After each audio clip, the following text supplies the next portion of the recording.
Hello dear student, again good morning in the class of assembly physics. आज जो अपन topic पढ़ेंगे उसका नाम है डिग्री ऑफ फ्रीडम, अर्थात स्वतंत्रता की कोटि। देखिए, इसको एक एग्जांपल से अपन समझे कि मान लीजिए कि आप बीएससी के स्टूडेंट हो ना, तो आपको कॉलेज में कितने क्लासरूम में जाने की परमिशन होती है? एक तो आपकी क्लास, एक फिजिक्स लैब, एक वो केमिस्ट्री लैब, है ना। तो इसका मतलब यदि मैं आपका मोशन देखूँ, आप बैडमिंटन भी आप खेल सकते हो, 4 क्लास हो गई है ना, मतलब 4 रूम हो गए। इसका मतलब यदि मैं आपकी डिग्री ऑफ फ्रीडम देखूँ तो कॉलेज के लिए कितनी आ गई? 4। कि मतलब आप कहाँ कहाँ मोशन कर सकते हो? फिजिक्स लैब, केमिस्ट्री लैब, अपनी क्लासरूम, ऑडिटोरियम जहाँ पे आप बैडमिंटन वगैरह खेलते हो, तो उससे ज़्यादा नहीं कर सकते। तो इसका मतलब आपकी कंप्लीट मोशन को एक्सप्लेन करने के लिए मुझे कितने वेरिएबल की रिक्वायर्ड होगी? 4 वेरिएबल की। कितने वेरिएबल की रिक्वायरमेंट होगी? 4 की। इसका मतलब आपकी वेलोसिटी को कंप्लीटली एक्सप्लेन करने के लिए, कंप्लीट एक्सप्लेन ऑफ मोशन, आपकी मोशन को कंप्लीट एक्सप्लेन करने के लिए जितने रैंडम वेरिएबल की जो रिक्वायरमेंट रहती है वो क्या कहलाती है? डिग्री ऑफ फ्रीडम, अर्थात स्वतंत्रता की कोटि। इसको एज ए परिभाषा में आप एग्जाम में आएगा तो आप क्या लिखोगे कि भी किसी निकाय की गति को संपूर्ण रूप से व्यक्त करने के लिए या कंप्लीटली एक्सप्लेन करने के लिए जितने वेरिएबल की रिक्वायरमेंट होती है वो क्या कहलाती है? Degree of freedom. ठीक है, ये तो इसकी डेफिनेशन। अब बात करते हैं अपन कि पार्टिकल्स है कि भाई गैस के पार्टिकल वो कितने प्रकार के होते हैं। कि भाई गैस के लिए 3 गैस मान ले अपन, मोनोएटॉमिक, डाईएटॉमिक और ट्राईएटॉमिक। अर्थात गैसों की यदि बात करूं तो मेरे पास यहाँ पे 3 गैसेस होगी। ठीक है, एक तो होगी मोनोएटॉमिक अर्थात एक परमाणुविक, फिर क्या होगी? डाईएटॉमिक अर्थात द्विपरमाणुविक, ट्राईएटॉमिक होगी या 3 से अधिक, ट्राई एटॉमिक। अब ये इसमें 3 भी हो सकता है और 3 से अधिक भी हो सकता है, उसका कोई इशू नहीं है ना। तो गैस की बात करूँ तो 3 प्रकार की क्या होती है? गैसेस। इन तीनों गैसेस के लिए अपन अच्छे से क्या पढ़ेंगे? Degree of freedom. ये वीडियो देखने के बाद आपको डिग्री ऑफ फ्रीडम पूरा समझ में आ जाएगा, इसमें कोई डाउट नहीं रहेगा। ठीक है, तो मोनोएटॉमिक गैस की बात करें तो इसको अपन हिंदी में लिखते हैं एक परमाणुविक गैस। ठीक है, एक परमाणुविक गैस। अब एक परमाणुविक गैस का मतलब उसमें जो गैस के टाइप्स होंगे, पार्टिकल्स के टाइप होंगे, वो क्या होंगे? एक परमाणु के होंगे। फॉर एग्जांपल हीलियम हो गया, नियोन हो गया, क्रिप्टॉन वगैरह हो गया, है ना। अब इसमें होगा क्या कि परमाणु क्या है? एक ही प्रकार का, एक ही प्रकार का इन सेंस कि भाई एक परमाणु गैस है तो यहाँ पे एटम है, ये लो भाई, ये एटम है, बस यही एटम है ना। तो इसके लिए डिग्री ऑफ फ्रीडम क्या हो सकती है? आप खुद सोचो कि यदि आपके आप बॉल है तो बॉल को आप एक्स दिशा में फेंक सकते हो, वाई दिशा में फेंक सकते हो और जेड दिशा में फेंक सकते हो। दैट मीन्स ये बॉल आपकी ऐसे मोशन कर सकती है, ये बॉल आपकी ऐसे मोशन कर सकती है, ये बॉल आपकी ऐसे मोशन कर सकती है। इसका मतलब एक्स, वाई, जेड, 3 ही दिशाओं में तो जाएगी, चौथी दिशा तो कोई होती नहीं। दैट मीन्स मोनोएटॉमिक गैस के लिए बात करूँ मैं डिग्री ऑफ फ्रीडम की तो कितनी बन गई? 3। समझ रहे हो? वापस एक्सप्लेन करते हैं। देखिए, इसमें होता है क्या, जैसे मान लीजिए कि क्रिकेट की बॉल है तो आप ऐसे फेंक सकते हो, ऐसे फेंक सकते हो या ऐसे फेंक सकते हो, तीनों दिशाओं में फेंक सकते हो ना, ऐसे। ठीक है, मतलब इसमें केवल और केवल मोनोएटॉमिक गैस में जो मोशन होगा वो कौन सा होगा? ट्रांसलेशन मोशन होगा। कौन सा होगा? ट्रांसलेशन। अर्थात कौन सी होगी? स्थानांतरित गति होगी। केवल और केवल कौन सी गति होगी?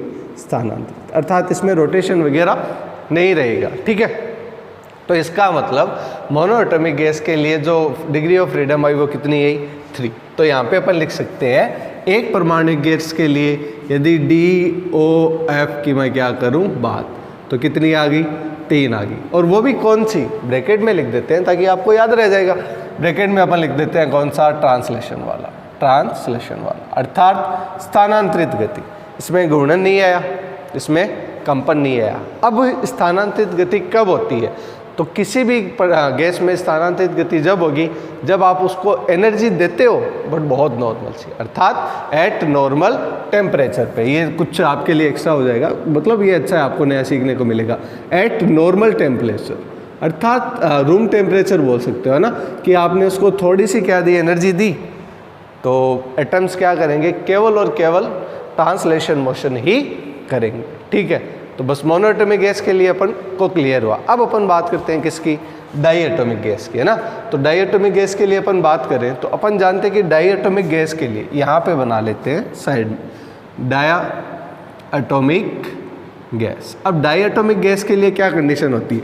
इसमें एटम तो होते हैं बट कितने होते हैं? 2। और किससे जुड़े रहते हैं? एक बॉन्ड से जुड़े रहते हैं। वापस समझिए, डायटोमिक गैस का मतलब पार्टिकल्स होंगे दो और एक बॉन्ड से क्या करे रहेंगे, जुड़े रहेंगे। कि मतलब यहाँ पे मैं एक टेनिस बॉल लगा लूँ और यहाँ पर भी क्या लगा लूँ, टेनिस बॉल लगा लूँ, तो एक एटम ये, एक एटम ये, कितने एटम बने, दो। तो इसका मतलब ये कौन सी गैस होगी, डायटोमिक गैस होगी। अब इसके लिए अपन डिग्री ऑफ फ्रीडम निकालें तो सोचो, क्या दो एटम स्थानांतरित गति कर सकते हैं? हाँ जी, बिल्कुल कर सकते हैं, आराम से कर सकते हैं। कैसे स्थानांतरित गति कैसे करेंगे? मान लीजिए कि ये दो एटम्स हैं, ये इधर भी जा सकते हैं, ये ऊपर भी जा सकते हैं और ये इधर भी, मतलब जेड एक्सिस की तरफ भी जा सकते हैं। दैट मीन्स यदि मैं लिखना चाहूँ तो मैं इसको ऐसे बना सकता हूँ। कैसे? ऐसे। तो अब मान लीजिए कि ये एक्स दिशा में जा रहे हैं, एक्स वाई जेड। ये यदि एक्स दिशा में जा रहे हैं तो यहाँ पे क्या हो जाएगा, ये एक्स दिशा फॉलो करेगा। यदि ये ऊपर की तरफ जा रहे हैं तो ये लीजिए, ये ऊपर की तरफ जा रहे हैं, वाई दिशा में जा रहे हैं। ये यदि जस्ट प्रोपेंडिकुलर, ये प्रोपेंडिकुलर है, ये आपकी तरफ आ रहे हैं, तो जैसे मान लीजिए कि हाँ, ये जेड दिशा में भी कर सकते हैं। इसका मतलब डायटोमिक गैस के लिए जो ट्रांसलेशन मोशन होगा उसका डिग्री ऑफ फ्रीडम क्या आ जाएगा, ट्रांसलेशन मोशन का डिग्री ऑफ फ्रीडम आ जाएगा कितना, 3 हो गया। अब पहली बात जो अभी तक हमने देखी कि भाई जो डायटोमिक रहता है उसमें पार्टिकल ऐसे भी जा सकते हैं, पार्टिकल ऊपर भी जा सकते हैं और पार्टिकल आपकी तरफ भी आ सकते हैं। यहाँ तक कोई दिक्कत नहीं है, ठीक है। अब चलते हैं थोड़ा आगे। ट्रांसलेशन के बाद आपने क्या कर दी, एनर्जी और बढ़ा दी। समझ रहे हो कि भाई आपने एनर्जी और बढ़ा दी, मतलब आप क्या कर रहे हो, एनर्जी को इंक्रीज कर रहे हो। आप क्या कर रहे हो, एनर्जी को इंक्रीज कर रहे हो। तो एनर्जी यदि आपने बढ़ा दी तो क्या होगा, फिर ट्रांसलेशन के साथ साथ क्या होगा, रोटेशन भी स्टार्ट होगा। क्या स्टार्ट होगा, घूर्णन भी स्टार्ट होगा। अब घूर्णन को अपन यदि लिखें तो ये तो डिग्री ऑफ फ्रीडम क्या हो जाएगी, ट्रांसलेशन की FT, मतलब ट्रांसलेशन की। यदि FR निकालो, FR का मतलब रोटेशनल, इसके लिए मोनोएटॉमिक के लिए रोटेशनल क्या होता है, FR 0 है ना। मोनोएटॉमिक के लिए केवल और केवल क्या होता है, FT होता है, FR क्या रहता है, 0, ठीक है। तो अपन बात करें किसकी, डायटोमिक की। तो डायटोमिक के लिए FR कितनी होगी, तो डायटोमिक के लिए जो रोटेशनल की जो डिग्री ऑफ फ्रीडम होती है वो 2 होती है। अब होती तो 2 है, होती कैसे ये समझिए। मान लीजिए कि आपके पास डायटोमिक है, जैसे मान लीजिए कि एक एटम यहाँ पे है, दूसरा यहाँ पे। इसको थोड़ा सा समझना, ये 3D है, मेरे पास कोई एग्जाम है नहीं, वरना मैं आपको इसको पूरा एक्सप्लेन भी कर देता। ये रखा हुआ है एक्स एक्सिस पे, ठीक है, मतलब ये डायटोमिक है, एक एटम यहाँ पे, एक एटम यहाँ पे, बीच में जुड़ा हुआ, ठीक है। जैसे मान लीजिए कि यही है। अब आप इसको रोटेट करवाना है, तो बताओ रोटेट के लिए क्या होती है, एक रोटेटिंग एक्स, मतलब जैसे मान लीजिए कि ये रोटेटिंग एक्स, ये इस पर गोल गोल गोल गोल गोल घूम जाएगा।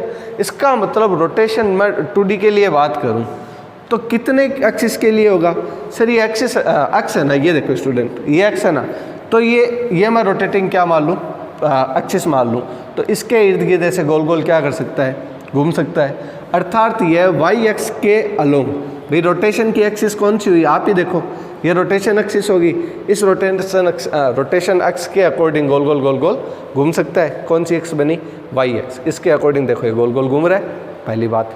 और कौन सी एक्स के अकॉर्डिंग घूम सकता है, ये जेड एक्स के अलोंग भी घूम सकता है। कैसे, जेड एक्सिस आपकी तरफ है और ये पार्टिकल्स है दो, है ना, तो अब ये कैसे घूमेगा, जेड एक्स के अलोंग, जेड एक्स के अलोंग ऐसे घूमेगा, ऐसे गोल गोल गोल ऐसे, ठीक है। ये घूमेगा कौन से एक्स के सापेक्ष नहीं, यह एक्स एक्स के सापेक्ष नहीं घूमेगा, जबकि वाई एक्स के सापेक्ष ऐसे घूम लेगा। और जेड एक्सिस जो परपेंडिकुलर है ना, जेड एक्सिस जो क्या है परपेंडिकुलर है, इसको डॉट डॉट से बता रहा हूँ, ठीक है, उसके सापेक्ष ये कैसे घूम लेगा, ऐसे घूम लेगा। क्यों, एक्सिस के सापेक्ष क्यों नहीं घूमेगा, तो एक्स एक्स खुद कौन सी है, उसकी रोटेशनल एक्सिस नहीं है। क्यों, क्योंकि यह खुद एक्स एक्स पे ही तो आ रहा है ना। आपको ऐसे ऐसे गोल गोल घूमे तो आप थोड़ी ना मानोगे, गोल गोल घूमने का मतलब ऐसे, या फिर क्या हो जाएगा, ऐसे ये घूम रहा है, वरना मैं ये कह दूँ गोल गोल एक्सिस के सापेक्ष, तो नहीं पॉसिबल होगा ना। तो इसका मतलब इसके लिए, किसके लिए, डायटोमिक के लिए। वापस समझिए, डायटोमिक के लिए देखो एक्स दिशा में जा सकता है आराम से, वाई दिशा में भी और जेड दिशा में भी जाएगा, किस में नहीं, रोटेशनल के लिए केवल एक्स में नहीं जाएगा, वाई और जेड में क्या करेगा, आराम से रोटेट कर पाएगा। इसका मैं आपको यदि एग्जांपल समझाऊं तो मैं एक इससे समझा सकता हूं, ग्लास से, कि भाई ये क्या हो गए, 2 परमाणु हो गए, ठीक है। अब ये कौन सी एक्सिस पे रखे हुए हैं, एक्स एक्सिस पे रखे हुए हैं ना, तो वाई एक्सिस कौन सी होगी, जस्ट ये वाली। तो अब वाई एक्सिस के अकॉर्डिंग तो ये गोल गोल घूम सकता है ना, समझ रहे हो, वाई एक्स के अकॉर्डिंग ये गोल गोल घूम सकता है। और जेड एक्सिस आपकी तरफ है लंबवत, तो ऐसे गोल गोल गोल गोल घूम लेगा, कोई दिक्कत नहीं है। बट प्रॉब्लम कहाँ आएगी, एक्स एक्सिस में। अब बताओ कैसे घूमेगा, ऐसे आप गोल गोल घूमे तो आप मानोगे नहीं, मानोगे। आप किसके लिए मानोगे कि जब ऐसे ऐसे गोल गोल घूम रहा हो और जब ऐसे ऐसे गोल गोल घूम रहा हो। इसका मतलब जो रोटेशन होगा वो कितने प्रकार से होगा, 2 प्रकार से। तो इसके लिए डिग्री ऑफ फ्रीडम कितनी बनेगी, फॉर डाईएटॉमिक गैस, फॉर डाईएटॉमिक 3 तो क्या हो जाएगी ट्रांसलेशन की FT, और 2 क्या हो जाएगी रोटेशन की। तो टोटल कितनी हो जाएगी 5 FR। तो मतलब डिग्री ऑफ फ्रीडम कितनी हो गई 5। किसके लिए, ये हो जाएगी डाईएटॉमिक गैस के लिए। उसके बाद अपन बात करते हैं ट्राईएटॉमिक गैस के लिए। तो ट्राईएटॉमिक गैस के लिए कंडीशन क्या होगी, ट्राईएटॉमिक का मतलब बहुत सारे पार्टिकल है, मतलब 2 से अधिक है। वो कुछ भी हो सकता है, जैसे मान लीजिए कि H2 हो गया, ठीक है, कोई भी हो सकता है। तो ट्राईएटॉमिक गैस, ट्राईएटॉमिक गैस। अब ट्राईएटॉमिक गैस के लिए कि भी सिंपल सी बात है, जैसे मान लीजिए कुछ ऐसा कोई परमाणु है, कैसे भी हो सकता है ना, 2 से ज़्यादा होना चाहिए। मतलब ये एक ऐसे और ये ऐसे ऐसे निकला हुआ है। आपने ट्राइपॉड देखा होगा यूट्यूब पे जो वीडियो बनाते हैं ना, तो एक यहाँ पे रहता है, ऐसे ऐसे रहता है, ठीक है ना। तो एक ऊपर पार्टिकल आ गए, 3 नीचे आ गए, तो ट्राईएटॉमिक बन गया ना। ट्राई मतलब डाई से बस ज़्यादा होना चाहिए, ठीक है। तो अब इसकी कंडीशन क्या होती है, अब बताओ ये क्या ऊपर की तरफ पूरा ट्राइपॉड उठ सकता है, बिल्कुल उठ सकता है ऊपर की तरफ पूरा ट्राइपॉड, ठीक है। और क्या हो सकता है, और इसमें हो सकता है, और इसमें एक्स वाई और जेड तीनों एक्सिस पे।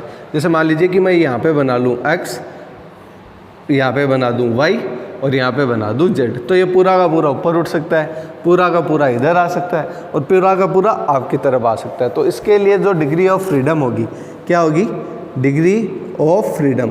तो ट्रांसलेशन के लिए FR के लिए तो ये कितनी हो जाएगी 3। अब ये ध्यान रखना कि हम प्लस एक्स ले रहे हैं, माइनस एक्स को कंसीडर नहीं करें, माइनस वाई को नहीं करें, वरना 6 हो जाती, समझ रहे हो ना। इसका मतलब केवल अपन पॉजिटिव एक्सिस को ही कंसीडर कर रहे हैं। तो FR कितनी हो जाएगी 3। किसके लिए, जब अपन बात करें डाईएटॉमिक से अधिक वाले की। तो मान लीजिए कि ट्राईएटॉमिक है, तो ये पूरा निकाय मान लीजिए ना, तो पूरा ऊपर भी जा सकता है, पूरा वाई दिशा में भी और पूरा एक्स दिशा में भी। तो इसका मतलब जो इसके लिए ट्रांसफ़र के लिए जो रहेगी वो कितनी रहेगी 3 आ जाएगी।